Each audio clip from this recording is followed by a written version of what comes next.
कितनी बकरियों से गोट फार्मिंग स्टार्ट करनी चाहिए? ये सवाल बहुत ज़्यादा पूछा जाता है। जो लोग नए नए गोट फार्मिंग की तरफ राग़ब हो रहे होते हैं तो वो ये सवाल पूछते हैं कि कितनी बकरियों से गोट फार्मिंग स्टार्ट करें।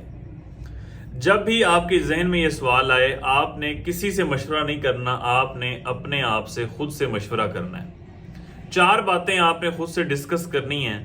पहली बात है कि आपके पास बजट कितना है, आपने इस चीज़ पे गौर करना है। दूसरी बात कि जिस जगह पे आपने गोट फार्मिंग बनानी है, जिस जगह पे आप बकरी फार्मिंग स्टार्ट करना चाहते हैं, आपके पास जगह कितनी है। तीसरी बात, आपके पास खुराक के कितने ज़राए मौजूद हैं। इन सारी चीज़ों को मैं एक्सप्लेन करता हूँ। चौथी बात जो आपने खुद से मशवरा करना है बकरी फार्मिंग शुरू करने से पहले कि आपके पास तजर्बा कितना है।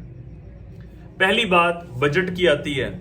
मुख्तलिफ लोगों के पास मुख्तलिफ बजट होता है। किसी के पास पैसे ज़्यादा हैं, किसी के पास काम करने के लिए वक़्त तो है लेकिन पैसा कम है, किसी के पास पैसा भी वाफर मकदार में है और वक़्त भी वाफर मकदार में है। खुशकिस्मत हैं वो लोग जिनके पास ये दोनों चीज़ें वाफर हैं। तो अगर आपके पास पैसे ज़्यादा हैं तो आप ज़्यादा बकरियां भी खरीद सकते हैं। अगर आपके पास वक़्त ज़्यादा है लेकिन पैसे कम हैं तो आप कम बकरियों से शुरू करें, अल्लाह पाक बरकत डालेगा, आहिस्ता आहिस्ता ज़्यादा भी हो जाएंगी। लेकिन किसी वीडियो से मुतासर होके, किसी दूसरे फार्म से मुतासर होके, किसी शख्स को, बरादरी को खुश करने के लिए कि मलिक साहब ने, चौधरी साहब ने बहुत बड़ा फार्म बनाया है, ये हरकत आपने कभी भी नहीं करनी। आप हमेशा नुकसान उठाएंगे। अपनी जेब के मुताबिक, अपनी इस्तात के मुताबिक, अपनी चादर के मुताबिक आपने जो फार्म नया है वो शुरू करना है। मैं हमेशा लोगों को यही मशवरा देता हूँ, छोटे से शुरू करें, सीखें, उसके बाद आगे चलें। दूसरी चीज़ जो आपने गौर करनी है वो ये कि आपके पास जगह कितनी है। बाज़ लोग क्या करते हैं कि जगह कम होती है और बकरियां ज़्यादा ले आते हैं। जगह अगर कम होगी, जानवरों की तादाद ज़्यादा होगी तो बीमारियां ज़्यादा फैलेंगी, सांस लेने के मसाइल ज़्यादा होंगे। रात में अगर आपने बकरियां अंदर बांधी हैं तो अमोनिया गैसेस जो हैं वो ज़्यादा पैदा होंगी। जो बकरियों का पेशाब है, मैंगने हैं, वहाँ से अमोनिया गैसेस ज़्यादा पैदा होती हैं और वो सांस के मसाइल में नमूनिया का जो वजह बनती हैं वो है अमोनिया गैस। इसलिए जितनी जगह है उतनी ही आप बकरियां खरीदें। ज़्यादा भीड़ जमा करने की ज़रूरत नहीं है, जगह बढ़ा लें, उसके बाद बकरियां ज़्यादा खरीद लें।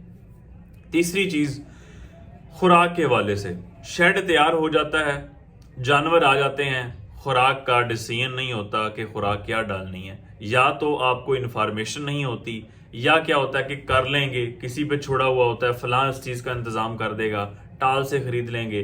फिर क्या होता है कि महीने बाद खुराक चेंज, फिर 2 महीने बाद फिर खुराक तब्दील, कभी लूसन, कभी जंतर, कभी बरसीम पे चले गए, कभी जवे पे, जो आपको मिल रहा है आप उस पे चले जाते हैं। इससे नुकसान क्या होता है, जितनी बार आप खुराक तब्दील करेंगे जानवर का मैदा उतना ज़्यादा डिस्टर्ब होता है।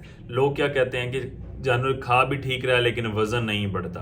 अब होता क्या है, सादा अल्फाज में आपको बताऊं कि जानवर के जिस्म के अंदर कुछ जरासीम मौजूद होते हैं जिनको खुराक का हाजमा करना होता है।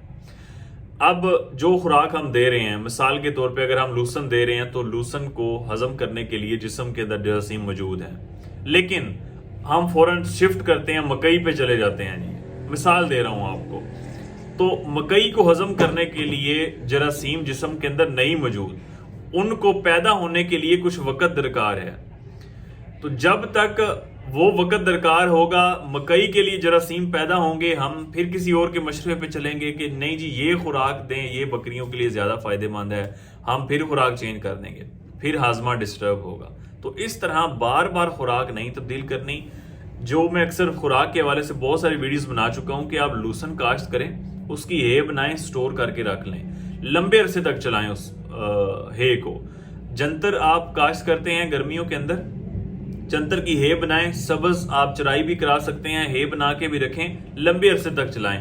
बार बार चारा जो है वो तब्दील जानवरों का ना करें, ठीक है। तो इसलिए आप जानवर खरीदने से पहले, शेड बनाने से पहले, आप पहला काम है चारे का इंतजाम आप करें। चौथी बात जो है आपने खुद से मशवरा करना है वो ये है कि आपके पास तजर्बा कितना है। अगर आपके पास ज्यादा तजर्बा नहीं है تو آپ تھوڑی بکریوں سے شروعات کریں. تجربہ بعض لوگ کیا کرتے ہیں, ہم نے اکثر اس طرح فارم تباہ ہوتے دیکھے ہیں کہ تجربہ نہیں تھا, بہت ساری بکریاں لے آئے, بہت ساری بھیڑیں لے آئے, اس کے بعد ایسی بھیڑیں یا ایسی بکریاں لے آتے ہیں لوگ جو گبن ہے, پریگننٹ ہے, آخری مہینہ چل رہا ہے. نئے بندے کو کبھی میں پریگننٹ بکری لینے کا مشورہ نہیں دیتا. اس کی وجہ یہ ہے کہ مہینے 2 کے بعد بچوں نے آنا ہوتا ہے. آپ کے پاس تو ابھی بڑا جانور, بڑی بکری پالنے کا تجربہ نہیں ہے. بڑے جانور میں بیماریاں کم آتی ہیں. جو بکریاں ہیں, بھیڑ ہیں, سب سے زیادہ ان کے اندر ڈیتھ ریشو, شرح اموات بچوں کے اندر ہوتی ہے. بچوں کو پالنا زیادہ مشکل ہوتا ہے. اس وجہ سے نیا بندہ جو ہے وہ پریگننٹ بکری, ایسی بکری جو مہینے 2 کے بعد بچہ دینے والی ہے, وہ نہ خریدے. پہلے جوان جانور پہ آپ تجربہ کریں, اس کو آپ ٹائم دیں, گرمیاں سردیاں نکالیں, اس کے بعد آپ کوشش کریں کہ جب وہ آپ کی اگلی پروڈکشن آئے گی اس کو سنبھالیں, پھر بے شک آپ جو ہے پریگننٹ بکری کا خریدنے کا تجربہ کر سکتے ہیں. تو ایکسپیرینس اس میں زیادہ میٹر کرتا ہے جو ہے. اس کے بعد باقی چیزیں آتی ہیں. اگر رینک کریں, جو 4 چیزیں میں نے آپ کو بتائی ہیں, جس میں بجٹ ہے آپ کا, جس میں جگہ ہے آپ کی, جس میں خوراک ہے, جس میں تجربہ ہے, تو اس میں پہلا جو نمبر دوں گا وہ دوں گا تجربے کو. تجربے کے حساب سے آپ بکریاں, آپ اپنا فیصلہ خود کریں کہ میں نے کتنی بکریوں سے گوٹ فارمنگ شروعات کرنا ہے.